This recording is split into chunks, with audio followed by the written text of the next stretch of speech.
Government के school के अंदर एक बहुत बड़ी परेशानी आज की तारीख में आ रही है कि सरकार का जो दृष्टिकोण इन गवर्नमेंट स्कूल के प्रति वो है कि ये एक एजेंसीज बन गई हैं गवर्नमेंट के कार्यक्रमों के प्रचार का। आप ताज्जुब करेंगे कि हमारा जो पूरा स्कूल खुलते हैं जो 241 दिन, उसमें से मेरे हिसाब से मैंने कैलकुलेशन किया है, कैलकुलेशन करके मैंने पाया है कि हम आज की तारीख में 25% समय शिक्षण कार्य को दे रहे, 75% और जगह दे रहे हैं। आज की तारीख में टीचर की सबसे बड़ी डिमांड अगर आप मुझसे पूछे, किसी भी टीचर से पूछे, तो ये कहते हैं कि हमको बच्चों को पढ़ाने दीजिए कृपा करके, समय तो पढ़ाने दीजिए कृपा करके। तो मैं आप पे बात चली है तो मैं आपको बताऊं कि मैं इस पर एक किताब भी लिख रहा हूँ जी, और वो किताब अभी जो है वो एक आध महीने में आ जाएगी जी। नमस्कार, डुगडुगी आपका अभिवादन करता है। मैं हूं राजेश पांडे और आज मैं पहुंचा हूं देहरादून में। यहां मुलाकात कर रहे हैं श्री प्रदीप डबराल जी से। आप सेवानिवृत्त प्रधानाचार्य हैं श्री गुरु रामराय इंटर कॉलेज भाववाला से। आप उत्तराखंड राज्य निर्माण आंदोलन के दौरान आपकी महत्वपूर्ण भूमिका रही है। प्रमुख आंदोलनकारियों में आप शुमार रहे हैं और आप उत्तराखंड शिक्षा परिषद के सदस्य भी रहे हैं। और सबसे महत्वपूर्ण बात यह है कि आपने शिक्षकों की आवाज़ को उठाया है। आपको 2016 में राष्ट्रपति पुरस्कार प्राप्त हुआ था। शिक्षा के क्षेत्र में आपकी उल्लेखनीय भूमिका है और आप माध्यमिक शिक्षक संघ के प्रदेश अध्यक्ष भी रहे हैं उत्तराखंड में।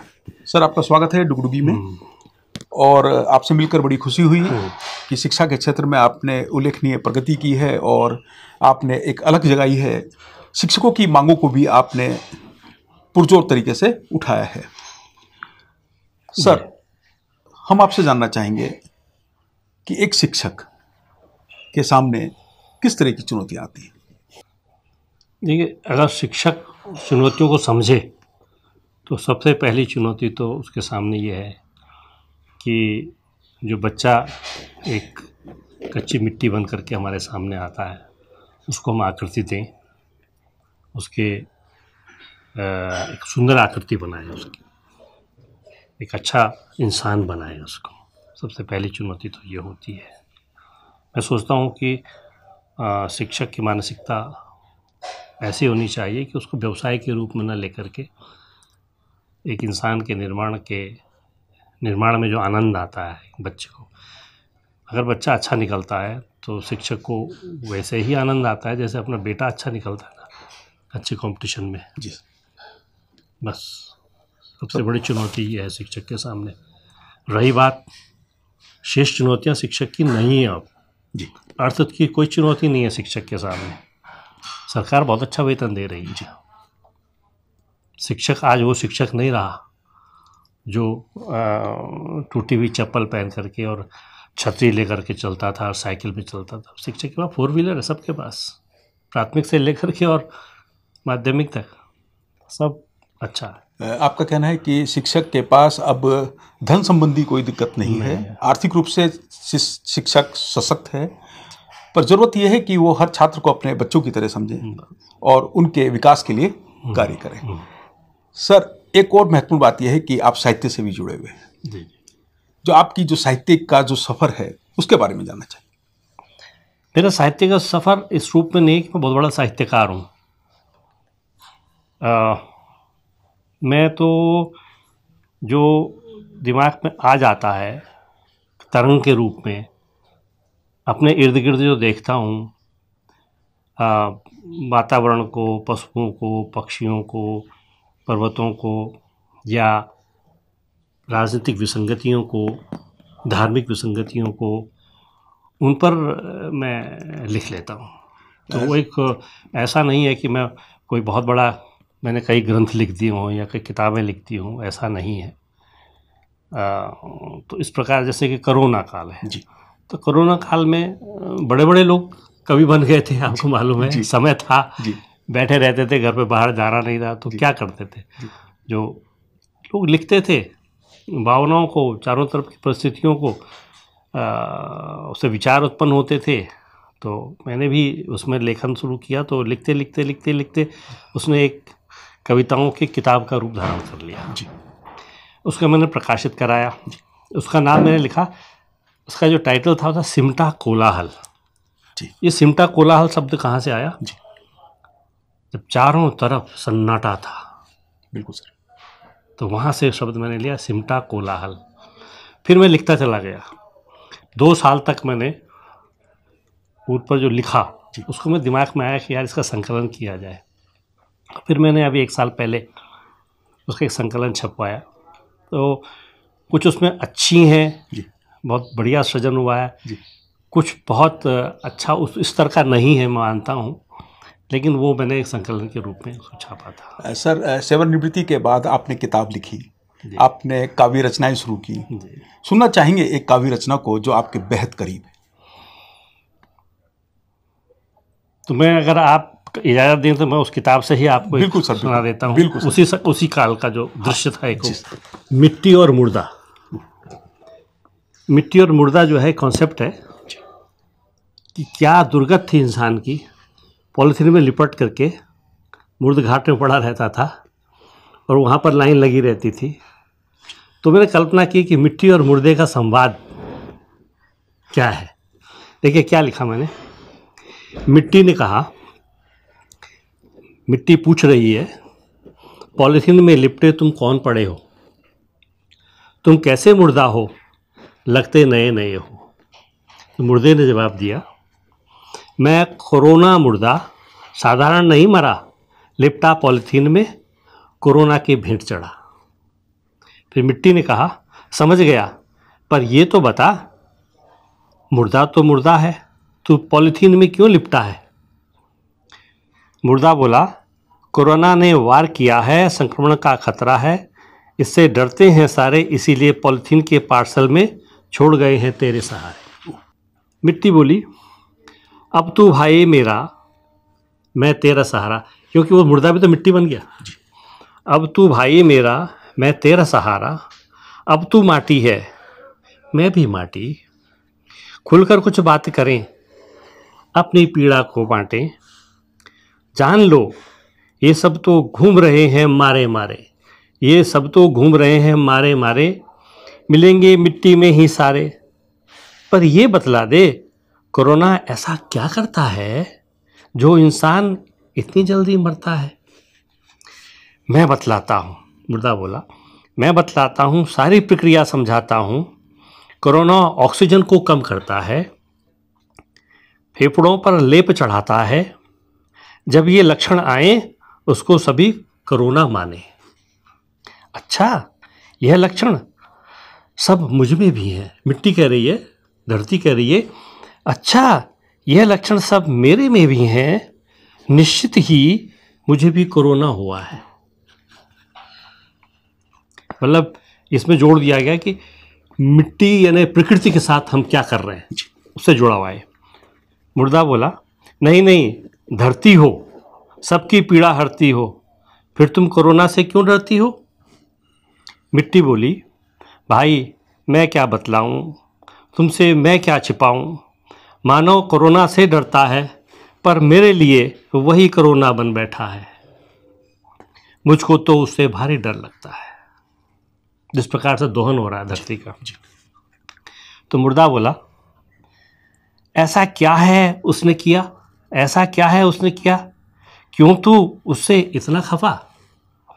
फिर मिट्टी बोली, अब देखिए नोट कीजिएगा, मिट्टी बोली, उसने सीमेंट सरिया व सड़क के फंदों से मेरे सीने को जकड़ा। जी। उसने सीमेंट सरिया व सड़क के फंदों से मेरे सीने को जकड़ा, मेरा शरीर अब थका थका। सीमेंट सरिया हो या सड़क भवन। फिर मुर्दे ने बोला कि सीमेंट सरिया हो या सड़क भवन ये तो बनेंगे, बिन इसके क्या करेंगे, तुम्हें समझ नहीं है, इन्हीं पर तो विकास के पहिए दौड़ेंगे। मिट्टी बोली, सड़कों का किया लेप लेप लेप लेपन, सड़कों क्या किया लेप लेप लेपन, फेफड़े हो गए बंद, गगन चूमते सीमेंट के खंबे, गड़े सूल से दिल में मेरे, धसे धसे ऑक्सीजन हो गई कम, बोलो है नहीं कोरोना का लक्षण। बिल्कुल बिल्कुल। मुर्दा बोला, नहीं नहीं, तुम्हें धोखा हुआ है, कोरोना तो रोग बड़ा है, मानव तंग है, दवा इसकी ढूंढ रहा है। हाँ तेरे भाई तो जिंदा हैं। मिट्टी बोली, हाँ तेरे भाई तो जिंदा हैं, सुना है सब डरे डरे हैं वैक्सीन की खोज में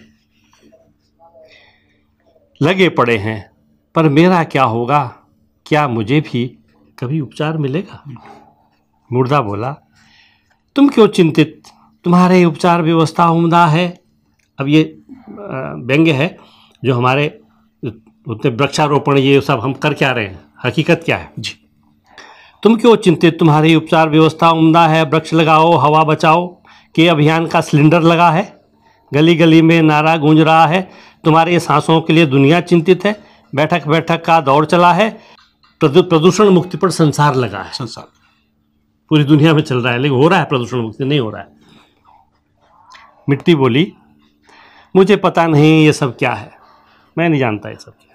मिट्टी बोली, मुझे पता नहीं ये सब क्या है, मेरा तो दम घुटता है, वृक्ष लगाओ हवा बचाओ का नारा नहीं, बैठक बैठक का भी अब समय नहीं, मुझे तो नई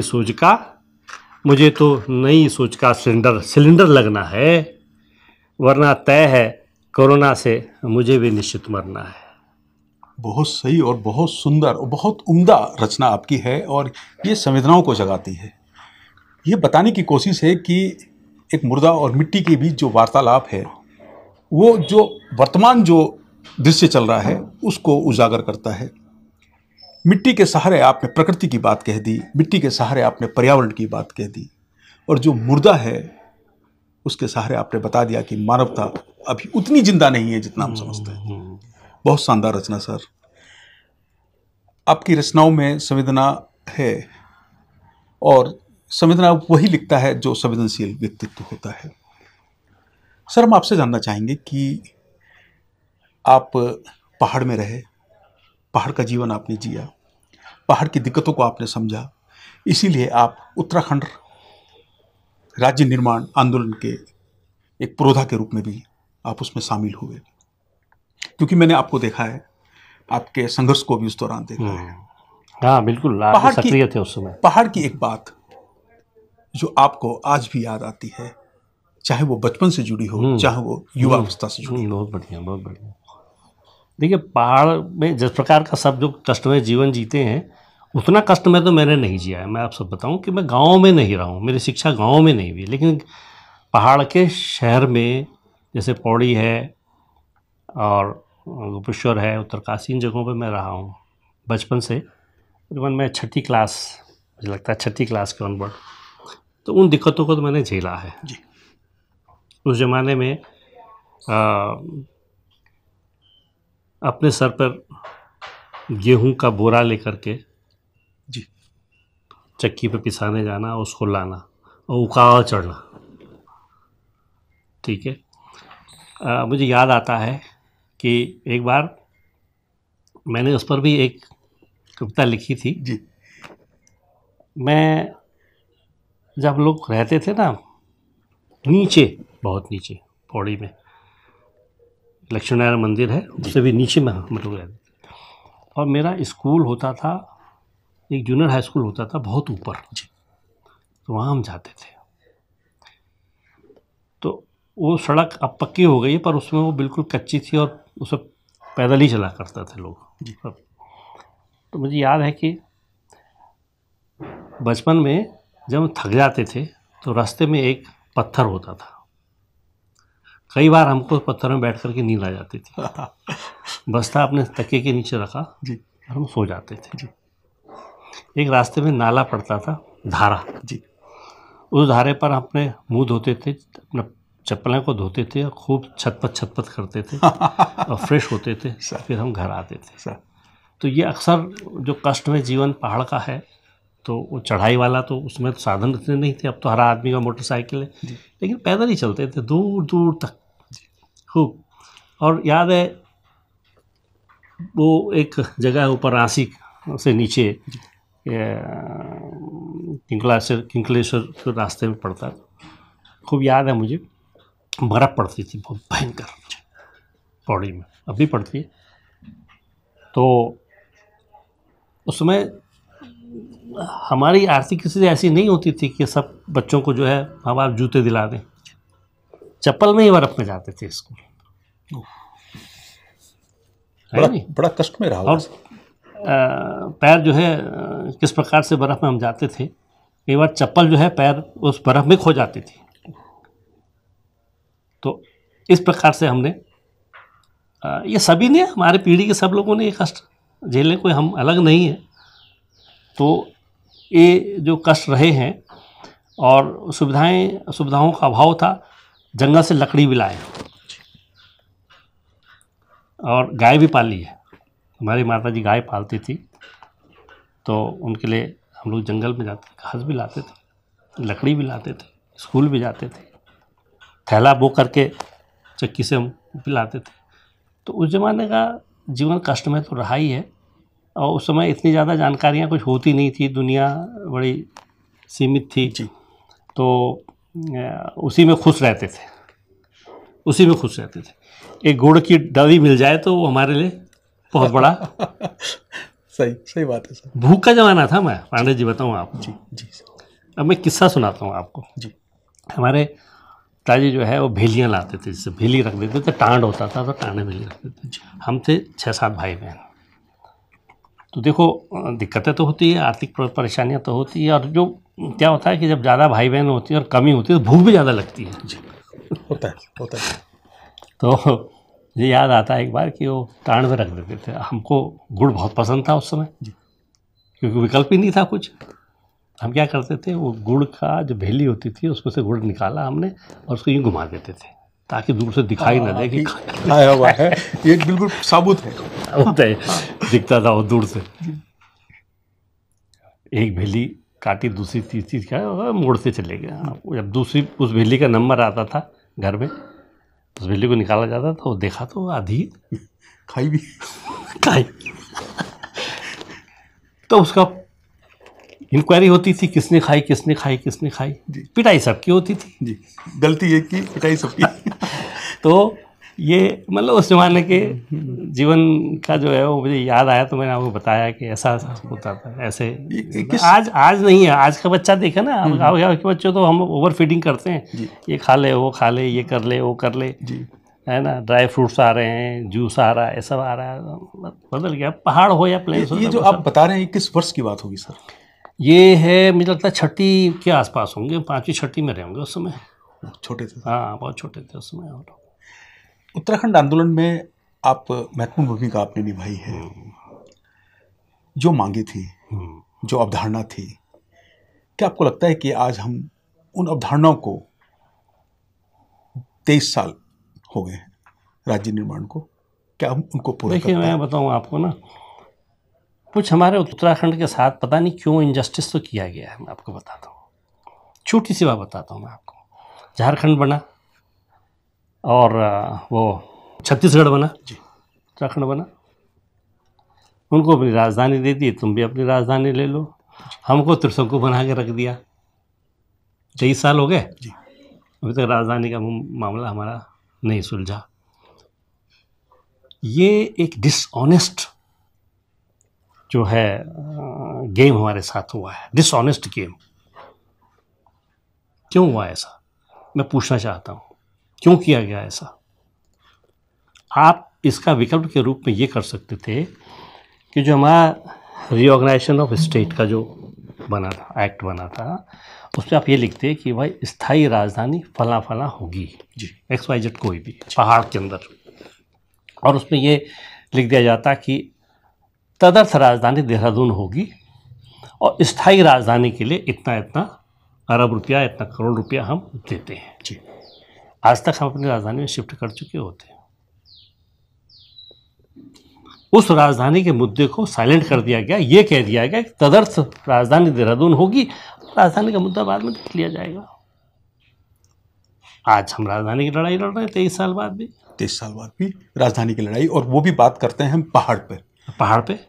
लेकिन सर क्या आपको लगता है सारा पहाड़ जी, देहरादून, हरिद्वार और उधम सिंह नगर, सब यहाँ, मतलब ये चीज़ें अगर हमको वहाँ मिल जाती, पहाड़ में मिलती, तो शायद है कि वो रिटेन होता वहाँ पर जो हमारा आर्थिक प्रगति है वो बनी रहती है। और उसके अलावा भी मैं आपको बताऊं कि एक तुलनात्मक अध्ययन यदि किया जाए तो हम जितने भी राज्य हैं, छत्तीसगढ़ हो या झारखंड हो या ये हिमाचल हो जी, हिमाचल से हम बहुत पीछे हैं।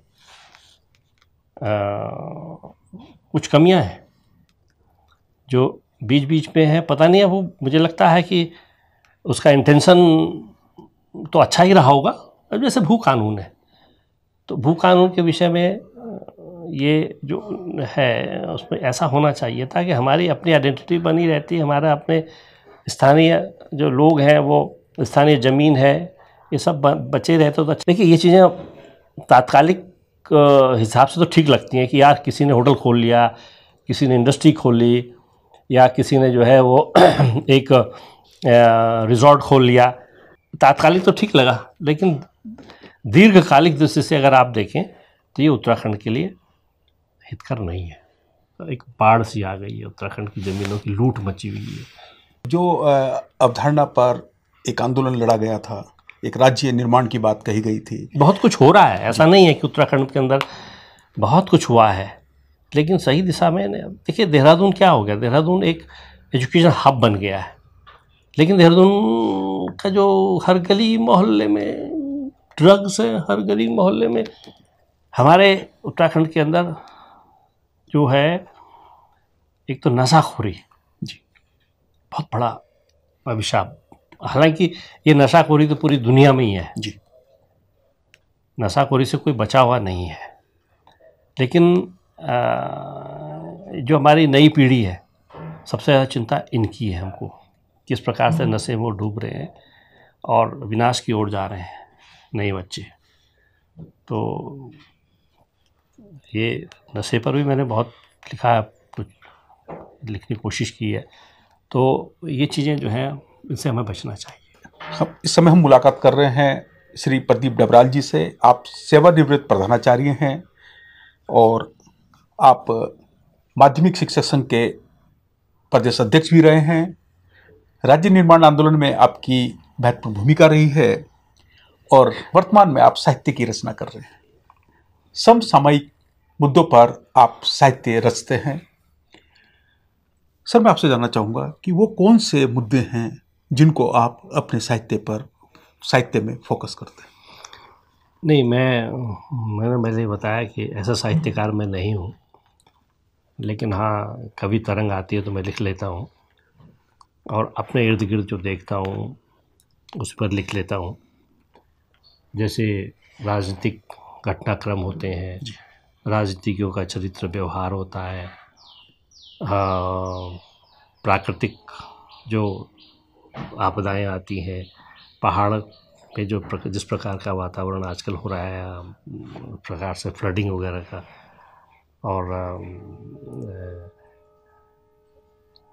समाज की विसंगतियों के ऊपर मैं कोशिश करता हूँ कुछ लिखूं।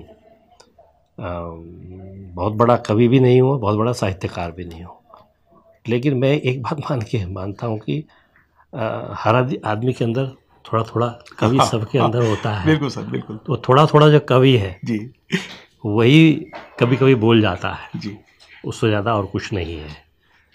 तो मैंने गिलहरी पे भी लिखा है, तो मैंने जो ये गौरैया होती है उस पर भी लिखा है, तो मैंने कुत्तों पे भी लिखा है जी। तो मैंने जोशीमठ पर भी लिखा जो हुआ था पिछले दिनों जी।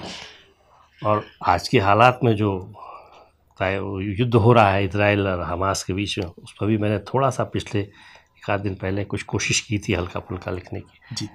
तो जो आसपास होता है उस पर लिख जाता हूँ, खाली बैठा हूँ तो क्या करूँ। नहीं सर, आपने ज़िंदगी में बहुत मोर्चों पर काम किया है और रिटायरमेंट के बाद भी आप चुप नहीं बैठे हैं, आपकी कलम चलती है और वो भी किसी न किसी मोर्चे पर काम कर रही होती है। रिटायरमेंट के बाद ज़्यादा चलने लगी। वो सुनना चाहेंगे सर आपसे, आपकी एक रचना को और सुनना चाहेंगे, क्योंकि आपने जो अभी हमें मुर्दे और मिट्टी की जो बात बताई थी वो बहुत भावुक कर गई थी और वो चेतना जागृत करती है, वो संवेदना जागृत करती है और आप एक बड़ा काम कर रहे हैं सर, सुनना चाहेंगे आपको। चलो मैं आपको एक जो नशा बोला आपने जी। उस पर सुनाता हूँ। बिल्कुल सर, बिल्कुल है ना? सुनना चाहिए सर। देखिए, नशा पर एक स्टूडेंट्स के विषय में मैंने जी लिखी। देखिए, जी नशे पे। नशा, इसका नाम मैंने लिखा है चखले चखले। अच्छा जी।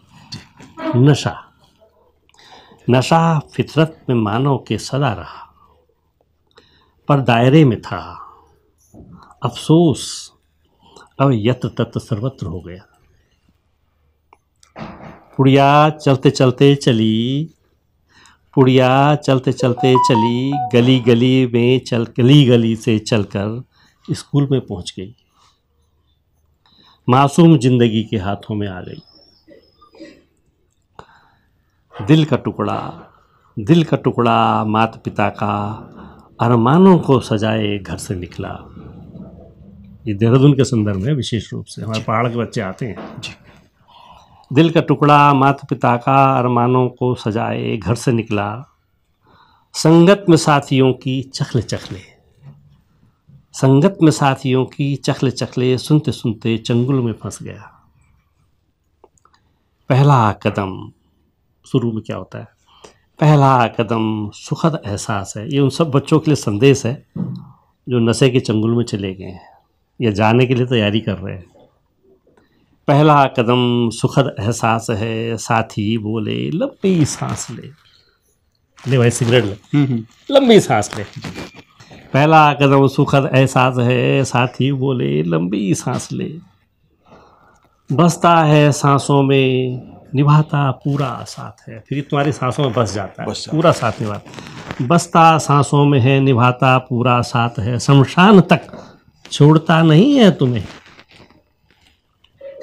अपराध व नशे का चोली दामन का साथ है, अपराध व नशे का चोली दामन का साथ है। एक ईंधन दूसरा आग है, हर अपराध से नशे का सरोकार है।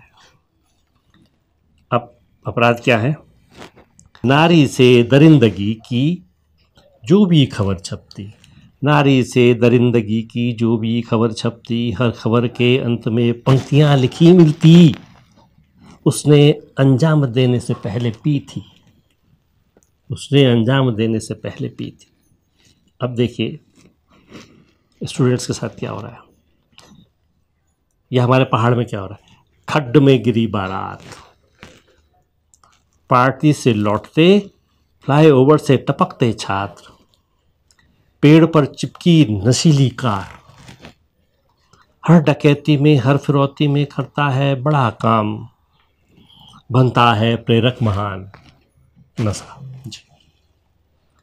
नशा ख्वाबी है आभासी है, नशा ख्वाबी है आभासी है, पल भर की मस्ती है, पुड़िया में छिपा तिलिस्म है, जो इसमें फंसा फंस गया। इस पिंजरे से ना कोई निकल सका। यह विवेक पहले हरता है, कसम सुबह लेता है, शाम को भूल जाता है। नशा फितरत में मानव की सदा रहा, पर दायरे में था, अब यत्र तत्र सर्वत्र हो गया। आगे देखिए।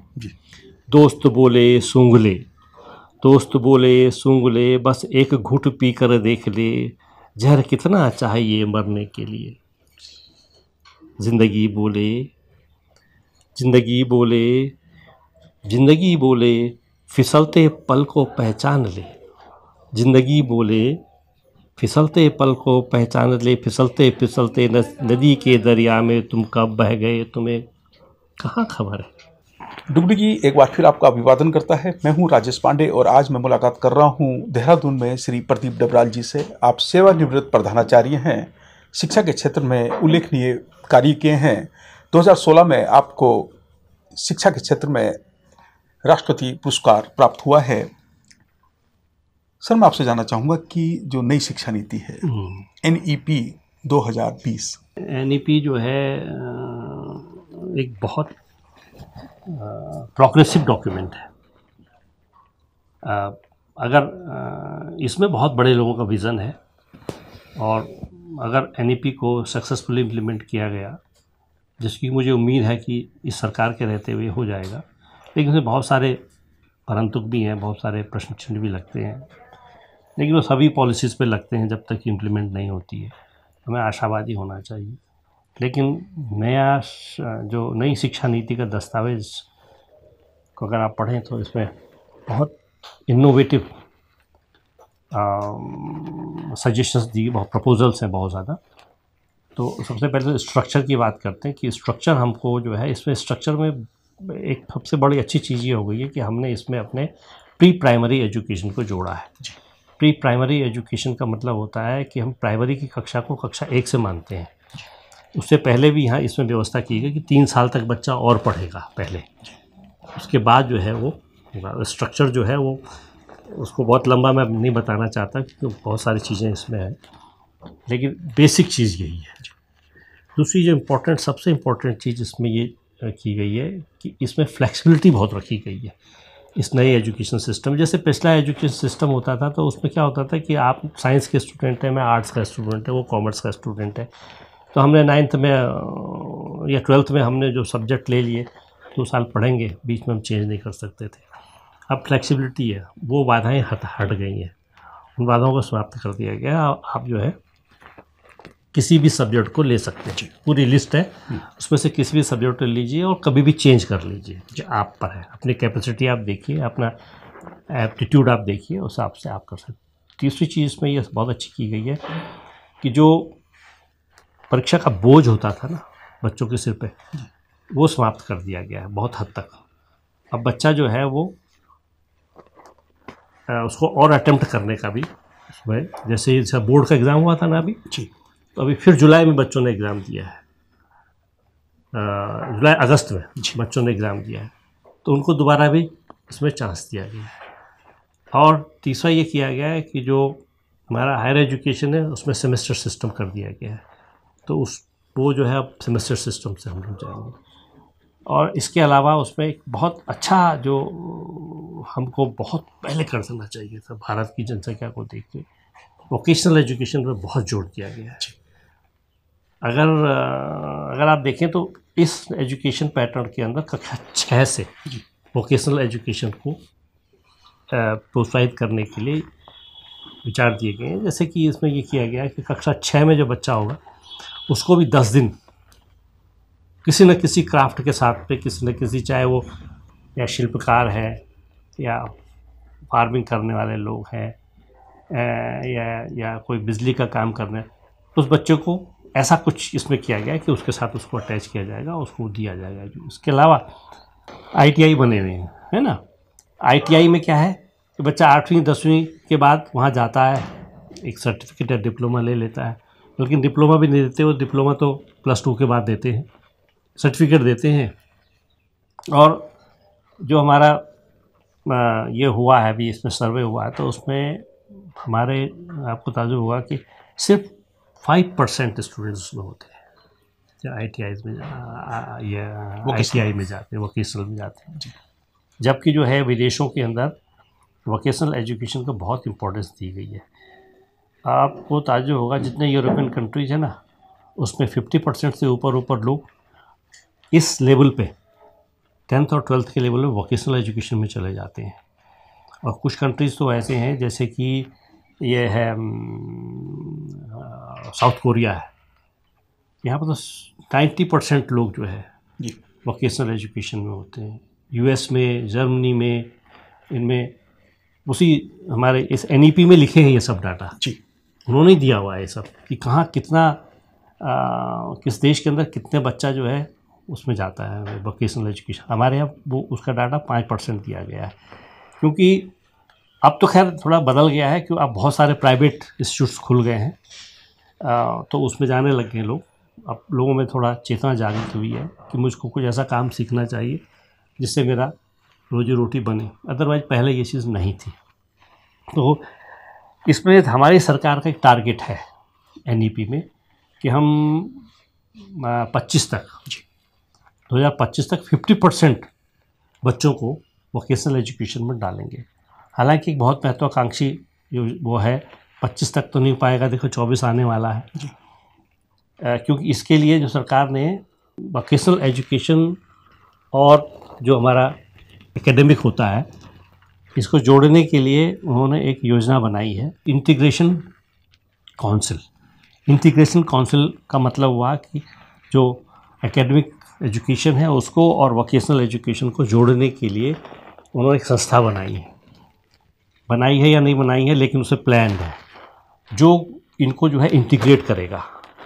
इंटीग्रेट किस रूप में करेगा कि हमारे जितने भी ऑर्डिनरी वो स्कूल्स हैं, इन सब के अंदर हम उन ट्रेड्स को लाएंगे और जो वो बच्चे हैं उनको ऑप्शन दिया जाएगा और उसमें सेकेंडरी लेवल पर ये कर दिया गया है कि जो सर्टिफिकेट्स, पहले क्या होता था कि सर्टिफिकेट का हम 12th नहीं मानते थे उसको, हम कहते थे हाँ जी हाँ ITI का सर्टिफिकेट है इसके पास में, है ना, ये कहते थे ना। अब सरकार ने कहा कि नहीं, ITI का सर्टिफिकेट नहीं कहेंगे, उसको सर्टेन लेवल दे दिया जाएगा, 12वीं पास का माना जाएगा। अच्छा, हाँ, तो उसका कोऑर्डिनेशन कर दिया उन्होंने। उसके लिए ये व्यवस्थाएं हैं कि उसको इंटीग्रेट किया जाएगा। जो क्रेडिट नंबर दिए जाएंगे वो क्रेडिट नंबर के हिसाब से उनको दिया जाएगा कि आपके क्रेडिट नंबर इतने हैं, आपके क्रेडिट नंबर इतने, चाहे आप वोकेशनल में हो चाहे नॉन वोकेशनल में हो। ये विदेशों में ये पैटर्न है, उसको इन्होंने अडॉप्ट किया है। और आगे चल कर के हायर एजुकेशन में भी एक, जैसे आजकल आप देखते हैं स्टार्टअप प्रोग्राम्स जी, तो स्टार्टअप प्रोग्राम्स में हमारे यहाँ इंक्यूबेशन सेंटर्स होते हैं। इंक्यूबेशन सेंटर क्या है? इंक्यूबेशन सेंटर्स जो हैं वो सेंटर होते हैं जिनके अंदर पर्टिकुलर वोकेशन में जहाँ आप जाना चाहते हैं उसके लिए एक्सपर्टाइज, मैनेजमेंट, फाइनेंस, सारी गाइडेंस वहाँ पर आपको मिलेंगे। प्लेटफॉर्म मिलेगा कि आप के अंदर जो है, आपने जो ट्रेनिंग की है उस ट्रेनिंग का आप जो है धरातल पर कैसे प्रयोग करेंगे। इंक्यूबेशन सेंटर स्टार्टअप प्रोग्राम्स में उसी तरह के इंक्यूबेशन सेंटर जो है वो बनाए जाएंगे कॉलेजेस के अंदर, वो जो है इंटीग्रेट करेंगे। इसमें उन्होंने एक और चीज़ की है कि एक वो होगा इसमें एक वो किया जाएगा, क्या कह सकते हैं उसको, एक लेवल बनाए जाएंगे कि देखो स्किल लेवल भी अलग अलग होते हैं ना। एक स्किल लेवल तो ये होगा कि ठीक है, जो तुमने नल का जोड़ना सीख लिया है, नल लगाना सीख लिया है, इसी फील्ड में एक वो होगा कि जो पाइप है वो पाइप कौन से स्टैंडर्ड के होने चाहिए, किस स्टैंडर्ड के होने चाहिए, जो उस इरिगेशन साइड में या जो प्लम्बिंग के साइड में जो और इस प्रकार से जो काम सीखने वाले उनके अलग अलग लेवल होंगे। और जो हायर लेवल होगा वो डिज़ाइनिंग वाला, उसको उन्होंने कहा है कि वो जो है उसको 10 उसको जो है लेवल 10 माना जाएगा। 1 2 3 4 5 6 7 8 9 10 तक जो मैंने उसे पढ़ा तो मुझे बहुत अच्छा लगा। वो ये चीज़ें विदेशों के अंदर बहुत पहले आ चुकी हैं, लेकिन ये हमारे दस्तावेज के अंदर ये चीज़ बहुत मुझे अच्छी लगी है। सर, जैसा कि NEP के बारे में आपने बताया कि बहुत सारे ऐसे कदम हैं जो क्रांतिकारी होंगे एजुकेशन के क्षेत्र में, व्यवसाय के क्षेत्र में और रोजगार परक गतिविधियों के क्षेत्र में। अगर हम उत्तराखंड की बात करते हैं, नहीं, मैं थोड़ा इसमें एक चीज़ और जोड़ दूँ फिर मैं, कि NEP तो ठीक है, NEP में बहुत सी और भी चीज़ें हैं।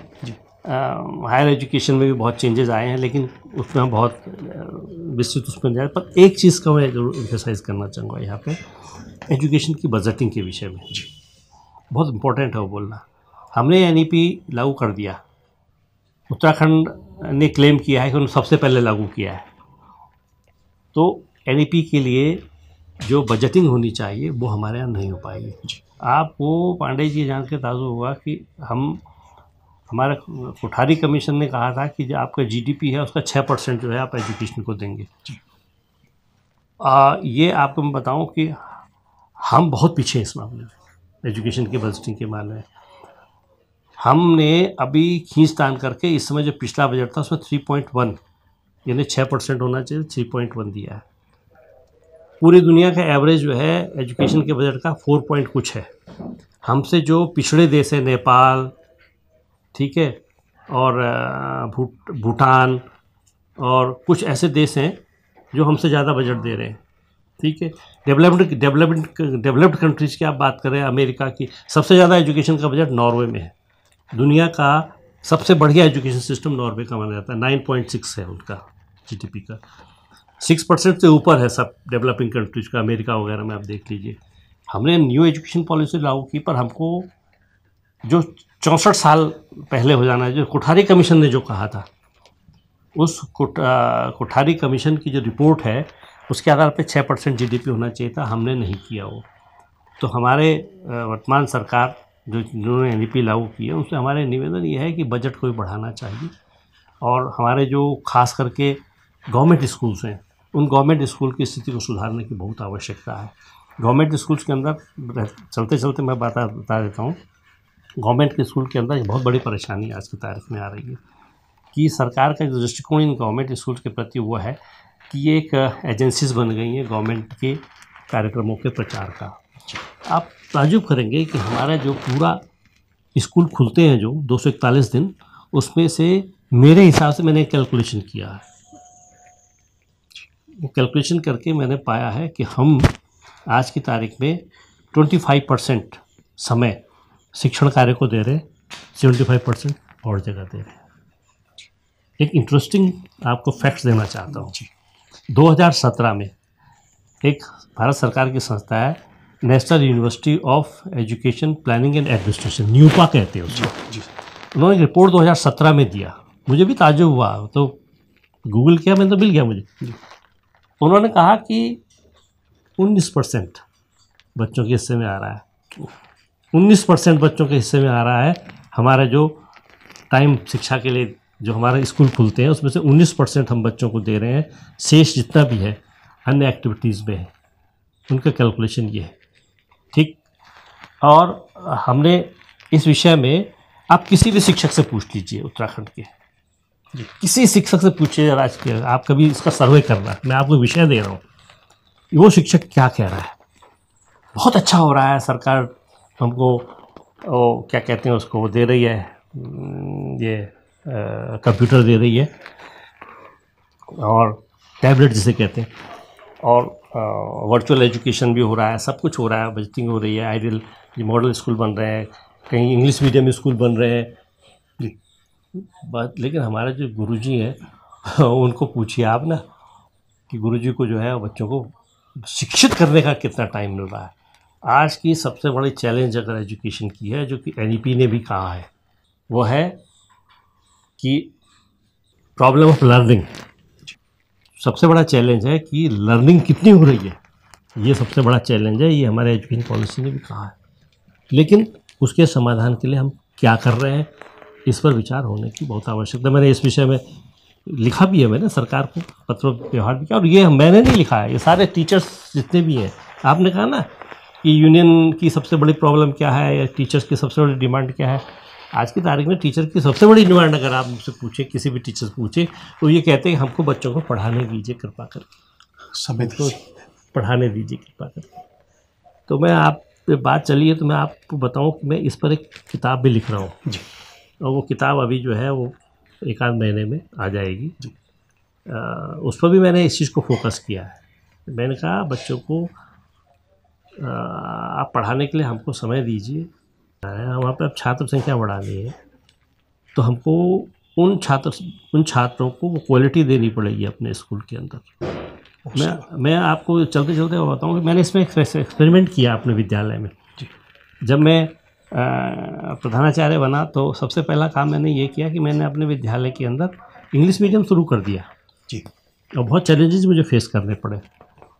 आज मेरे विद्यालय के अंदर आसपास की छात्र संख्या से कई ज़्यादा छात्र संख्या है।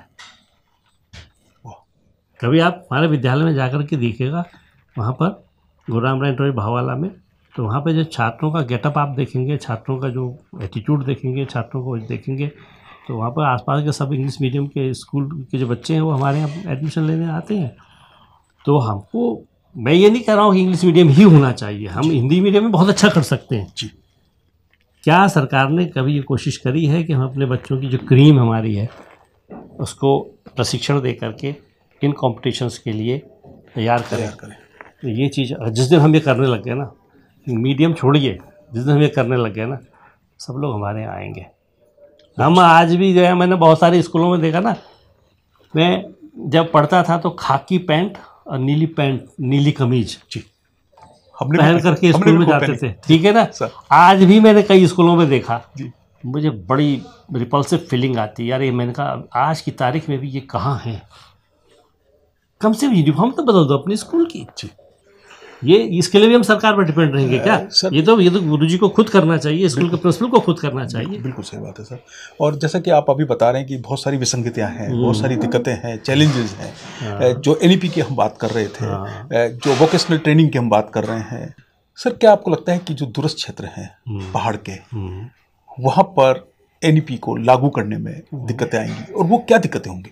देखिए, मैं बताऊंगा आपको। बहुत अच्छी बात, बहुत अच्छा प्रश्न आपने किया। 64 में 64 से 66 जो हमारा कोठारी कमीशन था, उन्होंने एक आइडिया दिया था क्लस्टर करके स्कूलों को क्लस्टर बनाने थे, क्लस्टर कहते हैं उसको जी। वो बनाने का उन्होंने आइडिया दिया था। वो किसी ने ध्यान ही नहीं दिया उस पर। वही चीज़ एनईपी ने फिर कही है, ठीक। और वो चीज़ हमारे पहाड़ के स्कूलों के लिए बहुत अच्छी, बहुत अच्छी। देखो, अब वो हम तो देखिए धरातल पे कितना वो सही है, लेकिन एक दिमाग में हमारे भी आता है कि एक स्कूल 5 किलोमीटर इस धार पे है, दूसरा स्कूल 5 किलोमीटर इस धार पे है। उस स्कूल में भी जो है वो नहीं बच्चे और न गुरुजी हैं वहाँ पे। अगर 10 की ज़रूरत है तो 5 ही गुरुजी हैं। ऐसा ही यहाँ भी है। तो सरकार को सब जगह तो नहीं हो सकता, पर सरकार को एक चीज़ को एक्सप्लोर करना पड़ेगा कि हम पहाड़ के अंदर रेजिडेंशियल स्कूल बहुत सही बनाने का सोचें। अगर कि उस स्कूल की बिल्डिंग, इस स्कूल की बिल्डिंग, वहाँ के गुरुजी की तनख्वाह, वहाँ के गुरुजी की तनख्वाह, और तनख्वाह जो है हम पूरा दे रहे हैं, और बच्चे 5 ही हैं वहाँ पे, 9 ही हैं, 10 ही हैं। यहाँ भी वही स्थिति है। तो हम सब गुरुजी को भी क्लस्टर कर दें और बच्चों को भी क्लस्टर करते हैं, और जितना बजट हम जो है अलग अलग स्कूलों के लिए वो करते हैं, जितना खर्चा करते हैं, उससे हमारे साधन का सही उपयोग हो पाएगा अगर हम एक रेजिडेंशियल स्कूल बनाने की कोशिश करें। मैं मानता हूँ कि सब जगह ये संभव नहीं है, लेकिन कुछ जगह एक्सपेरिमेंट करने की आवश्यकता है। दूसरी चीज़ है कि जो स्कूल हमारे क्लस्टर्ड स्कूल जो बनेंगे, उनका भी एक्सप्लोर किया जा सकता है। मुझे लगता है सरकार ने इस पर कुछ सोचा है, चिंतन भी किया है। पिछले दिनों में पढ़ रहा था, कुछ ऐसे सरकार की योजनाएं हैं हमारे पहाड़ के लिए। शहर में तो कोई दिक्कत नहीं है, बच्चा जाता है अपने स्कूटी में स्कूल चला जाता है, कोई दिक्कत ही नहीं है सर शहर के अंदर। फिर शहर के अंदर भी इसको लागू तो किया जा सकता है कि शहर के अंदर भी बहुत सारे स्कूलों को मैं देख रहा हूँ, लेकिन पहाड़ के अंदर ये चीज़ बहुत जरूरी हम लोग कर सकते हैं इसको। तो ये चीज़ें बहुत हम लोग पहाड़ के अंदर के बारे में चिंतन हमको करना चाहिए। और एक स्कूल हम बनाएं, और स्कूल को बनाएं और इतना व्यापक बनाएं उसमें कि सारी फैसिलिटीज, सारे सब्जेक्ट, सारे, अब आगे वोकेशनल को भी उसमें जोड़ते हुए, ठीक है, हॉर्टिकल्चर का और उस प्रकार के जो स्थानीय जो उद्योग है उनका विकास उसमें किया जा सकता है। बड़े अच्छे लोग हमारे विभाग में बैठे हुए हैं, बड़े बड़े जानकार लोग। ऐसी बात, टैलेंट की कोई कमी नहीं है, ना गुरुजी में टैलेंट की कमी है और ना हमारे अधिकारियों के अंदर टैलेंट की कमी है। लेकिन मुझे एक बात और कहना चाहता हूँ इसी सिलसिले में कि हमारा जो उत्तराखंड है, इसकी बाहर से जो भी दिखता होगा, अगर आप डाटा का एनालिसिस करें और करें तो बहुत अच्छी स्थिति नहीं है। मैं कैसे कह रहा हूँ कि उत्तराखंड का जो शिक्षा का ढांचा है ये देश भर में सबसे बड़ा है। कैसे? एक ब्लॉक के अंदर 2 अधिकारी, ज़िले के अंदर 3 अधिकारी, ठीक, एक ज़िले के अंदर 5 अधिकारी, पहले 2 अधिकारी होते थे। हिमाचल चले जाइए आप, या पंजाब चले जाइए आप, या उत्तर प्रदेश चले जाइए आप, 3 ही हमारे सब नज़दीक है। उनकी तुलना में 50% अधिकारी हमारे यहाँ ज़्यादा है जी। आपको ताजुब हो गए जान करके, 50% अधिकारी हमारे यहाँ जा रहा है। पर स्टूडेंट बजट के हिसाब से हिंदुस्तान में सबसे ज़्यादा बजट हमारे यहाँ लगता है, उत्तराखंड। ताजुब करेंगे आप, ठीक। लेकिन हमको उस प्रकार से आउटपुट भी तो देना चाहिए। बिल्कुल। क्या हम दे रहे हैं, नहीं दे रहे हैं, ये देखने की बात है। नहीं दे रहे हैं मेरे हिसाब से। हमारा जो पिछले 23 साल का 22 साल का बोर्ड का रिजल्ट आप देखिए, स्टैटिक है जी, ठीक। बल्कि अगर मैं सही विभाग को कहूँ कि सही कैलकुलेशन करके दीजिए तो वो घट रहा है। वो क्यों दिखता, बढ़ता हुआ दिखता है, लेकिन घट इस रूप में रहा है। उत्तराखंड शिक्षा विभाग इसमें वो विद्यालय आ गए हैं जो वित्त विहीन है, जिनको हम प्राइवेट संस्थाएं कहते हैं, पब्लिक स्कूल कहते हैं। उनका रिजल्ट भी हमारे रिजल्ट से जुड़ता है और वो संख्या निरंतर बढ़ रही है उनकी। अगर उसको आप घटा दें और औसत करके देखें तो हम लोग और डाउन है। तो मैं क्रिटिसिज्म के हिसाब से नहीं कह रहा हूँ, लेकिन क्योंकि मैं इस विभाग में रहा हूँ तो मैं कोई नेगेटिव मेंटालिटी से नहीं, पर मैं एक बात कहना चाहता हूँ कि इस पर विचार करने की आवश्यकता है। तो मेरा कहने का आशा है कि सुधार की आवश्यकता है। सुधार की आवश्यकता की शुरुआत क्लासरूम से होनी चाहिए। मास्टर जी कितना पढ़ा रहे हैं, मास्टर जी ने कितना पढ़ाया, और अधिकारी सिर्फ जो है इंस्पेक्शन में जाता है और मिड डे मील की खाता चेक करके आ जाता है, छात्रवृत्ति का खाता चेक करके आ जाता है। अधिकारी को ये भी तो देखना चाहिए कि मास्टर जी ने कितना पढ़ाया। सिलेबस अगर सितंबर तक 1/3 पूरा होना चाहिए तो हुआ है या नहीं हुआ।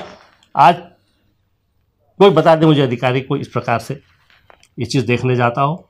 अच्छा, कोई नहीं जाता। सबसे महत्वपूर्ण बात, जैसा कि आपने बताया कि उनके पास समय नहीं है पढ़ाने के लिए, कुछ और गतिविधियों में उनको लगे हुए बेचारे अपना, कोई कहीं ट्रेनिंग ले रहा है, कोई कहीं जा रहा है, कोई कहीं जा रहा है, कोई डाटा अपलोड करने पे लगा हुआ है।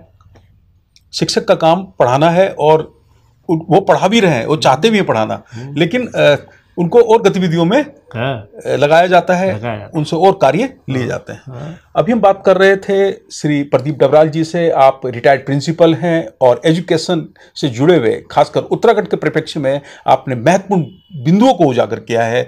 आपने अपने अनुभवों के आधार पर बताया है कि उत्तराखंड में एजुकेशन किस स्थिति में है। अगर राजकीय विद्यालयों की बात करें तो उन पर भी आपने फोकस किया है। आपने एनईपी के बारे में भी विस्तार से जानकारी दी है और आपने यह भी बताया है कि हम किस स्थिति में है। सर, आपने बहुत महत्वपूर्ण जानकारियाँ दी हैं और इसके लिए डुगडुगी आपका हृदय से आभार व्यक्त करता है। धन्यवाद पांडे जी, आपका बहुत बहुत शुक्रिया। आपने ये अवसर दिया ये सारी बातें कहने का। Thank you sir. लगता है कुछ लोगों तक पहुँचे।